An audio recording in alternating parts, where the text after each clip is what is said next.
and welcome. I only tried 6 makeup products in 2024. In order to find out which products they are and how I got this look, keep on watching. The first thing that I bought in 2024 was this, the NYX Bare With Me Blur Foundation.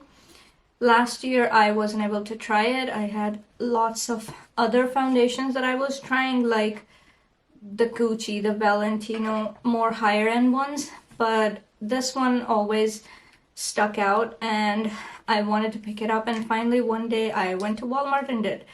So I have pretty high hopes for this. I did apply it on the back of my hand and it looked really good. So let's see. I haven't tried a drugstore foundation in a long time and I'm hoping this wows me because I haven't actually been working with a lot of drugstore brands recently. I have actually forgotten how they perform. When I got into makeup here in Canada, I think I did not try drugstore brands at all. I just went for Sephora brands because they have more coverage with influencers and they're just much more mainstream. So the foundation is on. I like it so far. I usually put on the thinnest layer so it doesn't get too thick, but I put an extra layer under the eyes as concealer, and I did the eyebrows. So the next thing in my lineup is this. I actually went to my local Shoppers Drug Mart and got these 2 things from Makeup Revolution. I haven't tried a lot from them in the past quite a long while, and what I tried back then wasn't that good, so I wanted to try these. This is a liquid blush and this is a highlighter. It's like a pinky shade with like a silver sheen and I really like it, and I want to try these 2 on one cheek. On the other cheek I have another product which I will get to in a minute, but first let's try this. So I got this in a coral color and I thought coral was going to be my color for the summer. Let's see what I end up actually using, but I do think that coral is excellent for the summer months. And I think I prefer it to the cool tone pink we've been seeing. That is a little bit too much, but it doesn't look bad in real life. On camera it looks a little bit more vibrant than it is. But I like it. I'm going to top it off with a highlighter.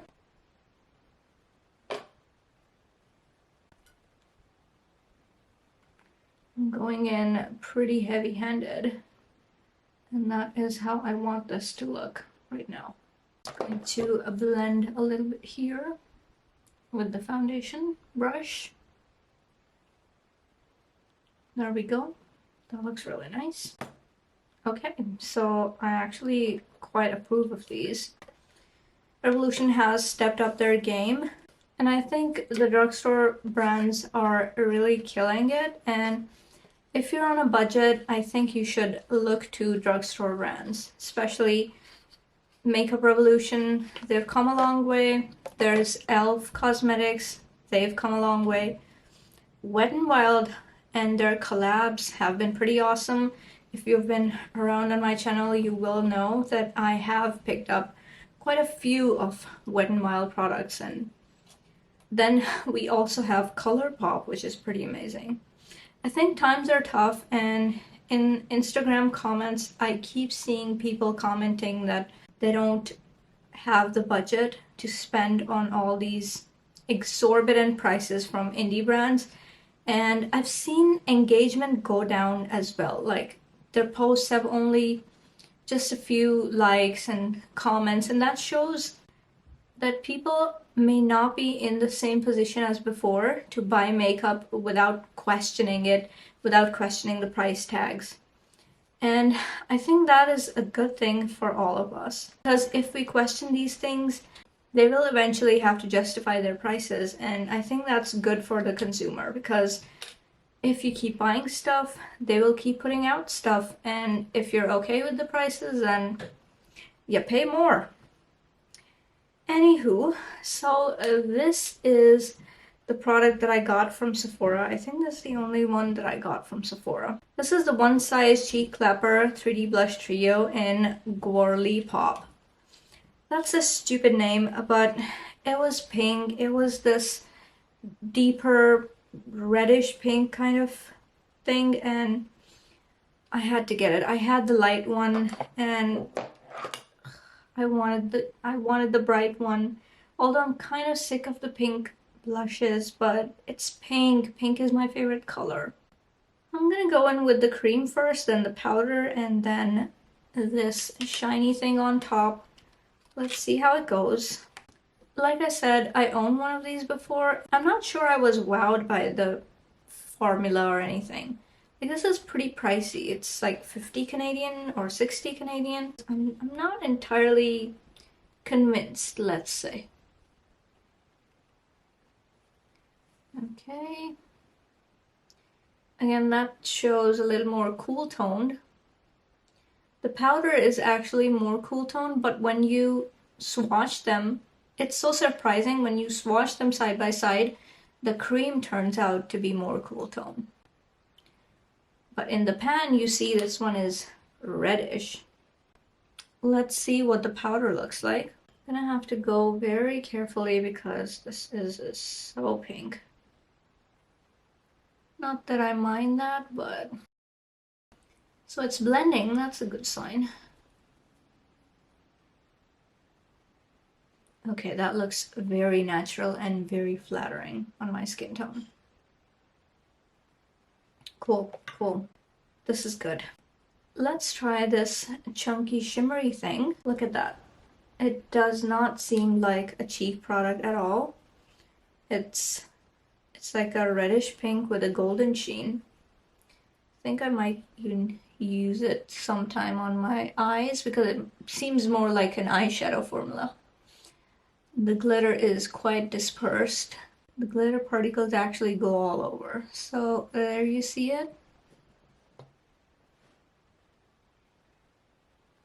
It's like a sparkly eyeshadow.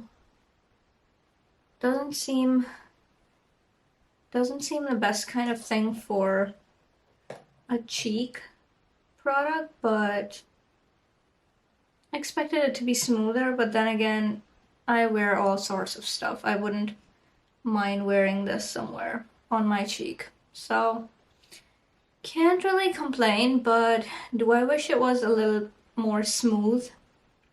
Not PC sparkly? Yeah. But I'm okay with the cream and the powder. Those work fine. I was expecting them to be more purpley cool tone, but it's actually a warmer pink, and I don't hate it. I want to do the lips right now first before I go into the eyeshadow palette. And for the lips, I have the Blend Bunny lip oil in this teal color. Let me tell you, it does not look flattering on the lips. It looks kind of dead. So what I'm going to do is I'm going to put a little bit of foundation and then go on top and see if it makes it look any less dead. I don't love the idea, but so this is how the lips look before applying the blue lip oil. Let's see. I actually got this because I really like the cotton candy scent, and I heard good things about Blend Bunny lip oils. Blend Bunny is one of those indie brands that I actually really like. Ooh, now the blue is showing.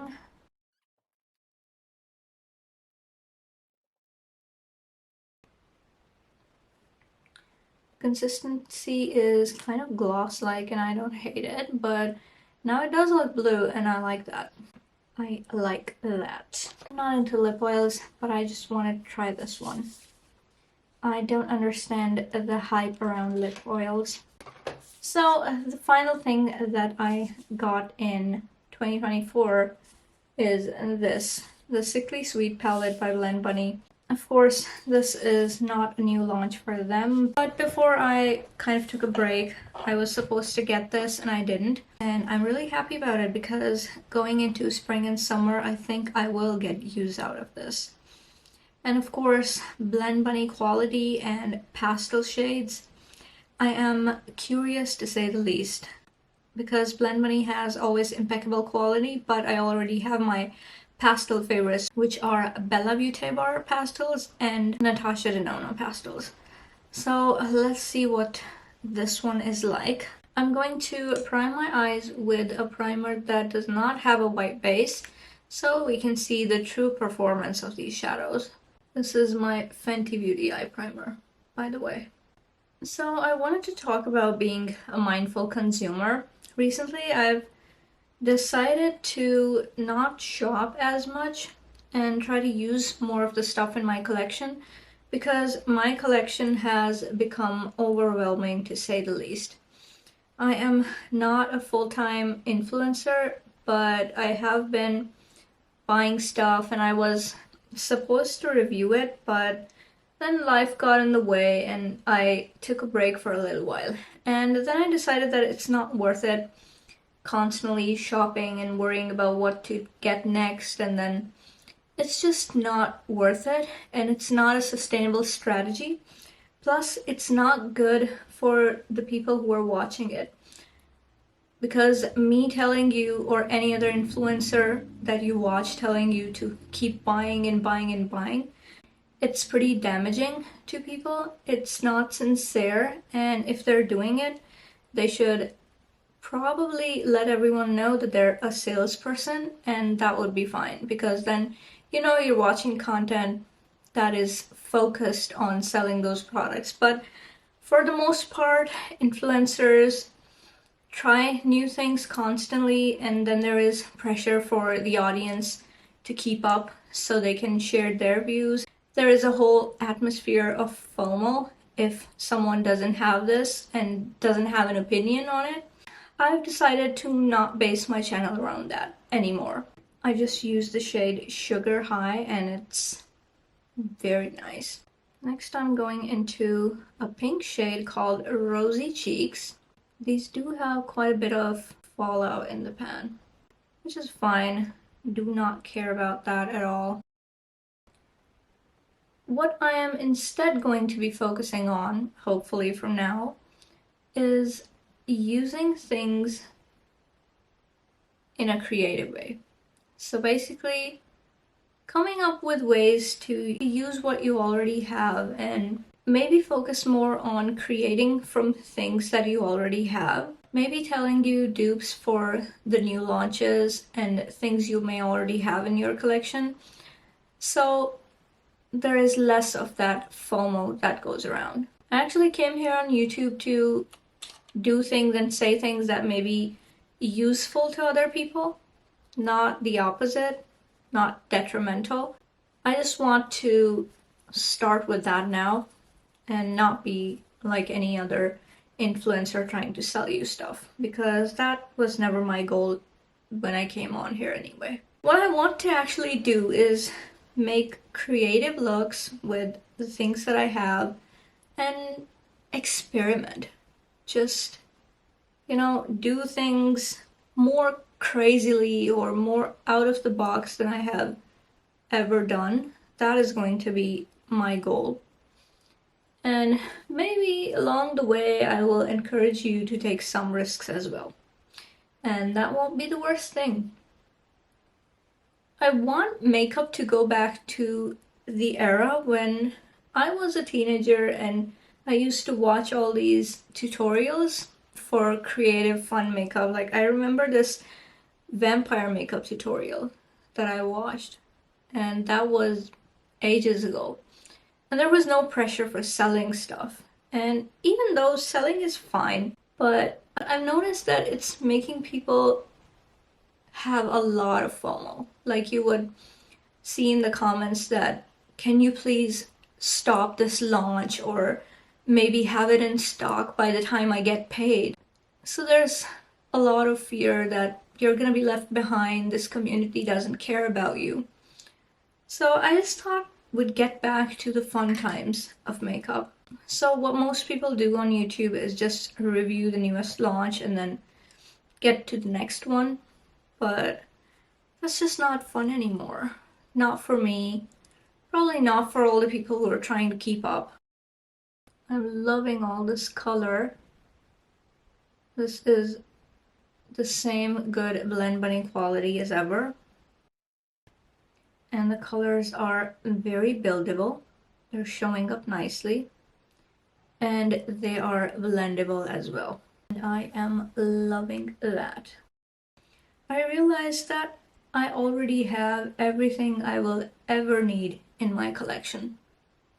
Any shade they can come up with, any multi-chrome shade, whatever, you name it. There is essentially nothing left for me to buy because you hit that point after you have a certain size of collection. So what I started to do was, in 2024, I started looking at my own collection and just tried to look for the colors that I thought I might not find in my collection whenever I was tempted. And what happened was I realized that I have things that are a lot more interesting and unique than whatever's coming out right now. Being a mindful consumer doesn't mean that you have to stop buying. It just means that you get what you really want and not buy what you can't use. I don't like to get rid of stuff.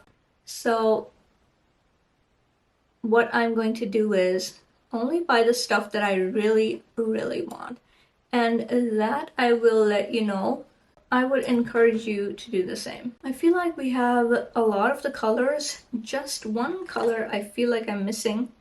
And that is like this peachy shade. I'm mostly using the midtones because the pastels, the absolute light pastels, won't be that great on my skin tone. So I'm just gonna take that peach and just put a little pop here. This is how it's looking. Very colorful, exactly like me. How I would want to do my makeup in the summer and spring because I want things to be very colorful. So in summary, I want the channel going forward to be a creative space instead of a place for selling product because I have no incentive of doing it and I don't think it's helpful to people anymore because there are a lot of other people who do that and I will leave them to their job. Anywho, the things that I tried in this video, the blush and the highlighter from Revolution, the cheek clapper, the Blend Bunny eyeshadow palette, and the lip oil, as well as the foundation. I think these are all lovely products. So far, I don't see anything wrong with my makeup. It's maybe just as good as the higher end, especially the foundation. I don't see anything that gives me cause for alarm. And I like this side better. This is the Makeup Revolution side. And this a little less. It's very chunky, especially the highlighter. And I'm not the biggest fan, but the powder and the cream are fine. Blend Bunny's eyeshadows, as usual, excellent quality. And the lip oil is a little goopy. It's not your typical lip oil formula, it's a little thicker than that. I got it for the color and the scent, so I'm happy with that. I think this was a good try on. I'm trying to get back into the groove of things. Going forward, I want this to be a place where I can give people ideas for different color combos or how to incorporate color in their makeup. That is pretty much it, and I will see you in my next one.